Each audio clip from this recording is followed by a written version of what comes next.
Heavenly level episode 62 में आप सभी का स्वागत है। एपिसोड की शुरुआत में हमें दिखाया जाता है यान प्रिंस पर हमला करती है। प्रिंस कहता है क्या आपको लगता है कि आप मुझे इससे चोट पहुंचा सकती है। यान उसे वापस जवाब देती है और कहती है बिल्कुल भी नहीं। फिर हमें दिखाया जाता है यान उस पर अटैक कर रही होती है। फिर यान कहती है आपकी जो सिचुएशन है वो बहुत ज़्यादा ताज़ा लग रही है। फिर पीछे से हान कहता है चिल्लाते हुए कि मेरी वाइफ मेरी बहुत ज़्यादा मदद कर रही है, लेकिन मुझे फ़ाइट में वापस जाना चाहिए। फिर वो होता है ना प्रिंस यूजुआन से कहता है मुझे आप बार बार बहुत ज़्यादा सरप्राइज़ करती जा रही हो, अब मुझे लगता है कि आपको एक गिफ्ट देने की ज़रूरत है। फिर हान चिल्लाते हुए कहता है वाइफ बहुत हुआ, अब आप फाइट से वापस आ जाइए। यान उसे वापस जवाब देती है और कहती है आपको फिक्र करने की कोई भी ज़रूरत नहीं है, मैं अपनी लिमिट जानती हूँ। फिर वो अपने मन में कहती है लिमिट क्या, और जो आप इतने बड़े बड़े इमोस यहाँ पर यूज़ करते हैं। हमें दिखाया जाता है प्रिंस उन्हें देखता है और चिल्ला के हुए कहता है जब कोई कह रहा हो तो आपको सुनने की ज़रूरत है। और हमें दिखाया जाता है उसके पीछे से एक आंख अजीब सी दिखाई देती है और चिल्लाते हुए कहता है सब के सब मरो। फिर हमें दिखाया जाता है भैया वहाँ के जो बंदे होते हैं ना, जो एक उनके ऊपर रोशनी पड़ रही होती है और जिनसे उनकी यानी सोल है ना वो खींची जा रही होती है। तो बुढ़ा चिल्लाते हुए कहता है सब के सब इस ईवी किंग आई की लाइट है ना इसमें मत आओ, सब इसे डोज करो। फिर यान को हान चिल्लाते हुए कहता है तुम क्या कर रही हो, तुम इसे डोज करो। और आगे भी कहता है कि वापस आओ। फिर जो यान होती है ना वह अब हमला तैयार करते हुए कहती है अपने मन में कि आपसे शादी करना मेरी ज़िंदगी की सबसे खूबसूरत सपना है, अगर मैं बची तो मैं आपके साथ बुढ़ा होने तक यानी कि पूरी ज़िंदगी भर रहना चाहती हूँ, मैं आपको छोड़कर कभी भी नहीं जाऊँगी। फिर हमें दिखाया जाता है भैया वहाँ पर एक लोटस सा बनने लगता है। यह देख प्रिंस कहता है क्या natural link loan snow heart, इसके पास आखिर कैसे हो सकता है, ये तो लिंगरोन स्नो माउंटेन से है। फिर आगे भी कहता है जो लिंगरोन स्नो माउंटेन ब्लड लाइन है ना ये बाहर आखिर कैसे हो सकती है। फिर हमें दिखाया जाता है यान उस पर अटैक करती है और कहती है ये सब पाउजाओ सिटी के लिए है। हमें दिखाया जाता है प्रिंस पर बहुत ज़्यादा प्रेशर पड़ रहा होता है। प्रिंस कहता है क्या ये हेवन और अर्थ की पावर खींच रही है, मैं इसे डोज नहीं कर सकता, इसका एक औरत ऐसा भी कर सकती है। फिर हमें दिखाया जाता है वह प्रिंस में बड़े गुस्से में हो जाता है और चिल्लाते हुए कहता है एंड ऐसा नहीं होगा। पर यूजुआन कहती है अब सब कुछ ख़त्म हो चुका है। वह उस पर अटैक करती है। हमें दिखाया जाता है प्रिंस बहुत तेज़ ज़मीन पर आकर गिरता है। फिर वो भी बहुत ज़्यादा हो जाती है, अपना लास्ट अटैक करने के बाद बहुत ज़्यादा घायल। फिर वह नीचे गिरने लगती है। हन चिल्लाते हुए कहता है नहीं अरे ऐसा पकड़ लेता है और उसकी आंखों में आंसू आ जाते हैं। वो नम आंखों के साथ कहता है क्यों, तुमने आखिर ऐसा क्यों करा, तुमने मेरी क्यों नहीं सुनी बेवकूफ़ औरत। फिर वो कहता है मेरे यहाँ होते हुए तुमने अपने आप को इतना ज़्यादा कष्ट कैसे पहुँचाया, अभी बहुत सी चीज़ है जो हम दोनों को एक साथ नहीं है, मैं तुम्हें कुछ भी होने नहीं दूँगा। यूजुआन उसे वापस जवाब देती है और कहती है आपकी बाहों में बहुत ज़्यादा गर्म यानी अच्छा महसूस हो रहा है, आपने मेरे आवेदन को रिजेक्ट कर दिया, इसका मुझे पछतावा रहेगा। मैं भी आप पर छोड़कर नहीं जाना चाहती, लेकिन मुझे लगता है कि हमारी जो किस्मत थी ना हमारा साथ यहीं तक था। यह कहकर वह शांत हो जाती है। हान उसे रोते हुए कहता है मैं तुम्हें ऐसे मरने नहीं दूंगा। राजकुमार हंसते हुए कहता है वह कुतिया आखिर वह मरी गई, उसने मेरे ऊपर अपना फाइनल इतना खतरनाक अटैक करा, लेकिन उससे क्या हो तो एंड में खुद ही मर गई और मैं तो अभी तक जिंदा हूँ। फिर वह कहता है तुम सबको भी इसके साथ मर जाना चाहिए। यह सुन हान को बहुत ज़्यादा गुस्सा आ जाता है। वह उससे कहता है वह मरी नहीं है और अब तुम्हारी मरने की बारी है। फिर हमें दिखाया जाता है प्रिंस उसको अटैक करता है। वो कहता है कि तुम अब मरने के लिए तैयार हो जाओ। हमें दिखाया जाता है अचानक ही हान के पीछे एक अजीब सी चीज़ अपीयर हो जाती है। राजकुमार जब उसे देखता है तो उसकी फटकर नक्की हो जाती है। हमें बताया जाता है कि भैया एक गोल्डन आर्मर एसेंस है।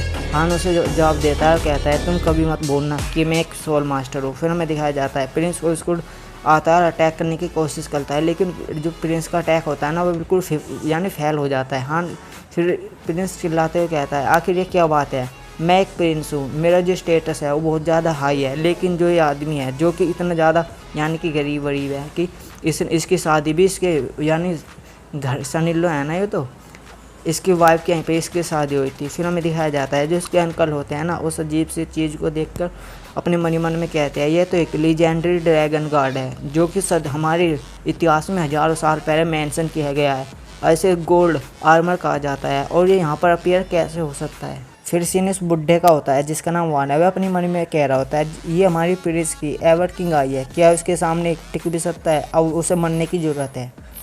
फिर सीन शिफ्ट होता है। हमें दिखाया जाता है हान उसके ऊपर खड़ा रहता है यानी गोल्डन आर्मर के। अब वह ऊपर से कहता है अब तुम मरो। और फिर हमें दिखाया जाता है वह ना उसके बढ़ने लगता है। फिर वैसा ना जो प्रिंस होता है ना उसको बढ़ता है। तो प्रिंस चिल्लाते हुए कहता है तुम्हें क्या लगता है कि तुम इस चीज़ से मुझे मार भी सकते हो। फिर वह भी कहता है कि पढ़े तुम्हारे साथ जो ये टेक्निक है बहुत ज़्यादा हाई लेवल की हो, लेकिन तुम भी एक मार्शन किंग के बंदे हो, तो तुम इसे ज़्यादा देर तक नहीं रख सकते बनाकर। फिर वह हमें दिखाया जाता है वह उसको अटैक करता है पीछे। वो जब वो पीछे घूमता है ना तो पीछे कहता है आखिर ये यहाँ पर कैसे आया। फिर हमें दिखाया जाता है पीछे यान ऊपर यानी हान होता है ना, हान ऊपर से कहता है कि अब तुम मरने के लिए तैयार हो जाओ। और फिर दिखाया जाता है वह उसे पकड़ भी लेता है। राजकुमार चिल्लाते हुए कहता है मुझे छोड़ दो, मुझे छोड़ दो। फिर हान होता है, हान उसको देखता है और कहता है ये तुम्हारी एविल किंग आई की वजह यानी साइड इफ़ेक्ट्स है। जब तुम यहाँ पर पूरी तरह जल जाओगे, जो गोल्डन आर्मर है ना यह तुम्हारी जो बॉडी का खून है ना अंदर का, इसे सोख लेगा और अपने आप को बनाए रखेगा। फिर जो प्रिंस होता है ना वो कहता है मुझे जाने दो, मुझे जाने दो, मैं एक प्रिंस हूँ, अगर तुमने मुझे मार डाला ना तो तुम स्काई वाइंड कमांडर के दुश्मन बन जाओगे। फिर हान उसकी बात सुनता है और कहता है स्काई वाइंड कमांडर, मैं तुम्हें मारने के लिए अगर किसी से भी क्या मुझे पूरी दुनिया से दुश्मनी लेनी पड़े मैं तुम्हें आज मार डालूंगा। और वह अपना हाथ दबाता है। हमें दिखाया जाता है प्रिंस का काम ख़त्म हो चुका होता है। फिर अपने अचानक कहता है मुझसे गलती से ज़्यादा दब गया, यह तो मारा जा चुका है। फिर वो बुढ़ा होता है ना वो चिल्लाते हुए कहता है प्रिंस। फिर वो उसको भगवाता है और कहता है तुमने प्रिंस को मार डाला, यह एक बहुत बड़ा गुनाह है और मैं अपराधी को यहीं पर पूरी सज़ा दे डालूँगा। फिर हमें दिखाया जाता है लेकिन हान उसे भी पकड़ लेता है और कहता है तुम बेवकूफ़ लोग।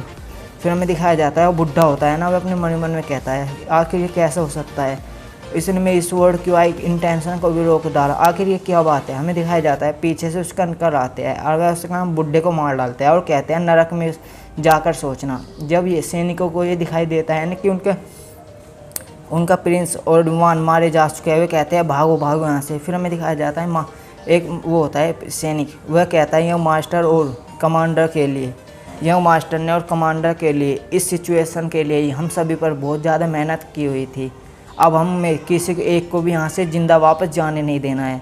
हमें फिर दिखाया जाता है यहाँ के पास उसके थर्ड अंकल चलते हुए आते हैं और कहते हैं मुझे माफ़ करना, मैं उसे रोक सका यानी मैं लगभग। फिर हान कहता है थर्ड अंकल आपने पहले ही बहुत अच्छा किया है। सबको हैप्पी एंडिंग ही पसंद है ना? पर ऐसा हमेशा तो नहीं होता। उम्मीद करता हूँ जब तुम लोगों को ये सुना तो माहौल खुशी का हो। अचानक हान भी बेहोश हो जाता है। हान को देख वे सब उसको भगवाते हैं। उसकन कहते हैं हान young master Jiang young master. हमें दिखाया जाता है फिर स्पिरिट डायमेंशन। हमें बताया जाता है जिंग हान ने जब मार्शल एलम को अचीव कर लिया था तो उसने अपनी सोल को लाइट करने के लिए अपनी एनर्जी का बहुत बड़ा पार्ट या फिर आप कह सकते हो अमाउंट का इस्तेमाल कर लिया था, जिससे कि वो अपनी 7 सोल एसेंस टेक्निक में से किसी एक टेक्निक जिसका नाम गोल्ड आर्मर है उसे याद करने में लायक रहा। आपको मैं बता दूँ ये soul essence soul secret technique है ना, इसके पीछे वो यानकिन चैन भी पड़ी हुई थी। जब इसके पीछे पड़ी हुई थी वो आपने फर्स्ट एपिसोड में देखा होगा, सबसे पहले एपिसोड में यही वाली बात है। फिर हमें आगे भी बताया जाता है यही वो कारण है जिसकी वजह से इसने सोल एसेंस में से एक को बनाए रखने में कामयाबी हासिल कर ली, लेकिन अभी भी जो इसकी आत्मा है ना, इसकी आत्मा का जो इस सिचुएशन है ना वो उस तरह है जैसे कि आंधी के बीच में एक मोमबत्ती जो कभी भी बुझ सकती है। फिर आन अपनी आंखें बंद कर लेता है और कहता है मेरा इंतजार करो, हम दोनों एक साथ ही जिएंगे। सीन शिफ्ट होता है। हमें दिखाया जाता है उसके डायमेंशन में हान होता है और हान को कोई उठा रहा होता है और कहता है उठो उठो अभी उठो, अभी तुम्हारा जागने का टाइम हो चुका है। हमें दिखाया जाता है रुझान होती है, वह उसे कहती है अभी भी आपको बहुत से लोगों को ज़रूरत है और आपको मेरे बारे में फ़िक्र करने की कोई भी ज़रूरत नहीं है, मैं बिल्कुल ठीक हूँ। और इसके साथ हमारा एपिसोड ख़त्म होता है। अभी तक आपने मेरी वीडियो को लाइक नहीं करा तो लाइक कर दीजिए, चैनल को सब्सक्राइब कर दीजिए।